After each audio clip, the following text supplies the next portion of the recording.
dia de fatos da semana.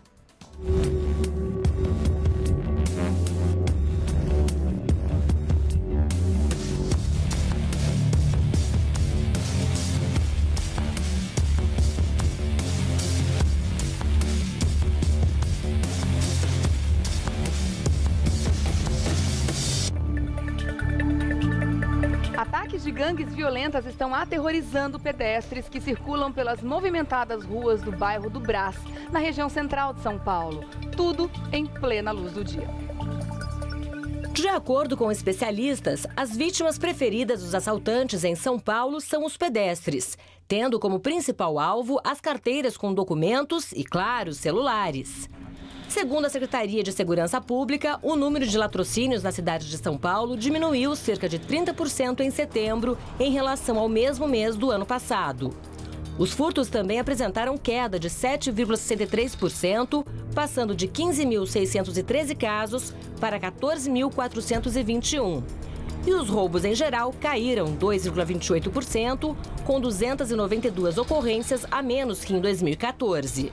Mas, mesmo com esta queda, a região do Brás está sendo aterrorizada por ladrões que atacam em plena luz do dia.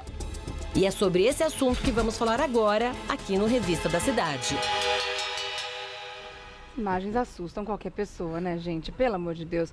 Bom dia, doutor Eduardo. Bom dia. Tudo bem, querido? Como é que você tá? Tudo ótimo, e você? Então tá bom, tudo Nossa, bem também. Estamos sempre bem, né? É, graças a Deus, né? É, E que não tá bom, a gente dá um tá, jeito de né? melhorar. Coisa que a gente gostaria de ver acontecer na nossa cidade também, né? Afinal de contas, já são tantos os problemas os quais a gente é obrigado a conviver todos os dias. E aí a gente vê novas modalidades de crime acontecendo, como essas imagens terríveis que a gente viu agora. Quer dizer, nem fazer compra em paz as pessoas podem. Isso a gente já não pode fazer há algum certo tempo. Agora, com esse nível de... essa questão explícita como está agora e com a inércia da polícia e do poder público, por exemplo, não pode dizer que é inédito, doutor Eduardo? Olha, Regiane, o que eu posso dizer para você é que o Brasil está tomado por ladrões, porque eu nunca vi tanto ladrão atuar simultaneamente, consequentemente, entendeu? Porque é uma coisa absurda. Eu acho que de A a Z, se você for analisar, é o que eu sempre digo, políticos que dão maus exemplos, é óbvio, as pessoas se sentem no direito de fazer o que quiser. Esse país é um país que está sem comando, né? E eu estou dizendo, não é só o Brasil, os estados estão sem comando, ou seja, as polícias estão sem comando. Então não existe. Só para você ter uma ideia, que eu acho que é uma informação muito importante, que o telespectador tem que saber, você tem ideia do tempo que um policial militar leva para poder prender, ou seja, qual é o tempo que ele leva? Prendeu em flagrante delito um ladrão qualquer, um batedor, um punguista, como esse que nós acabamos de ver, até a prisão efetiva dele, porque eu estou dizendo isso na delegacia, em média 5 horas. Em média 5 horas, de prender o ladrão, levá-lo, conduzir à delegacia, fazer toda aquela burocracia que existe.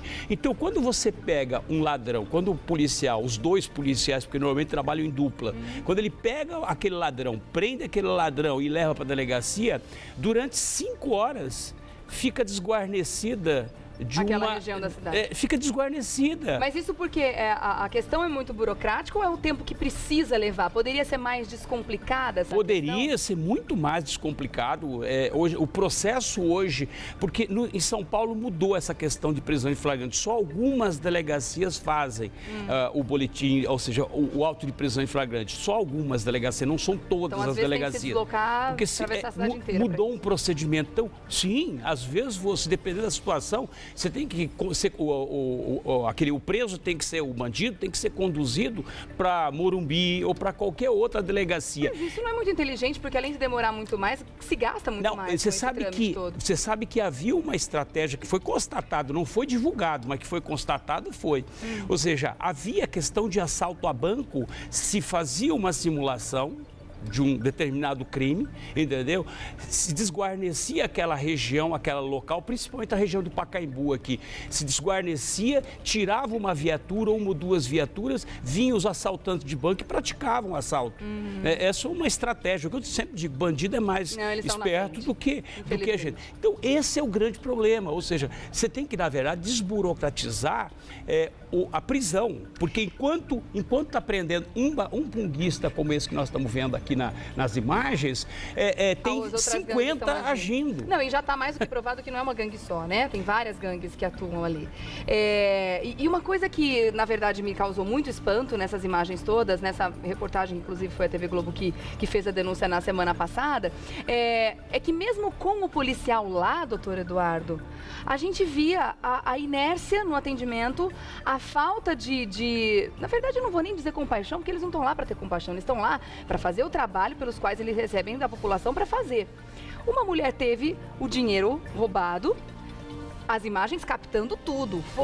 A mulher foi até os policiais para fazer a denúncia, dizendo que tinha pelo menos um camelô que presenciou tudo, quer dizer, eles poderiam pelo menos tentar identificar quem eram os bandidos que acabaram de roubar. Ela tinha, sei lá, R$200 que ela ia comprar roupa para o filho dela. Eles não fizeram rigorosamente nada. A coitada foi sentar no meio-fio e chorar o dinheiro suado que ela acabou de ter roubado. Quer dizer, o fim do mundo. Como é que pode o policial estar ali na cara do crime e não fazer nada? Regiane, hoje nós estamos enxugando gelo. Ou seja, por quê? A situação está tão dramática. Mas o policial não pode mais pensar dessa forma e não fazer nada, né? A situação está tão dramática,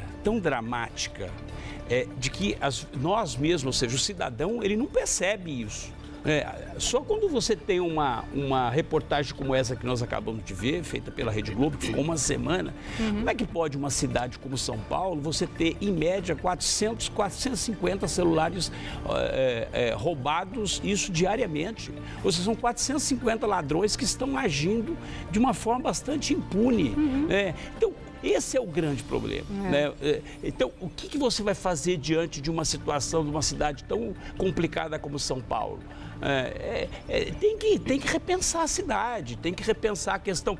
Nós estamos falando aqui em furto, né? Esses furtos, mas nós estamos esquecendo a questão dos homicídios, né? Os latrocínios, né? Os roubos, os assaltos a bancos que aumentaram, entendeu? Mas a maioria dos números mostra que está tudo menor, né? Não. Mas isso aí é a questão da manipulação. Nós já falamos outro dia a questão da manipulação, que inclusive a própria promotoria, o Ministério Público já instaurou um procedimento para poder investigar essa forma, essa maquiagem, essa manipulação de números que vem sendo feito, que acabou escondendo quase 1.600 mortes nesses últimos 10 anos, só para você ter uma ideia.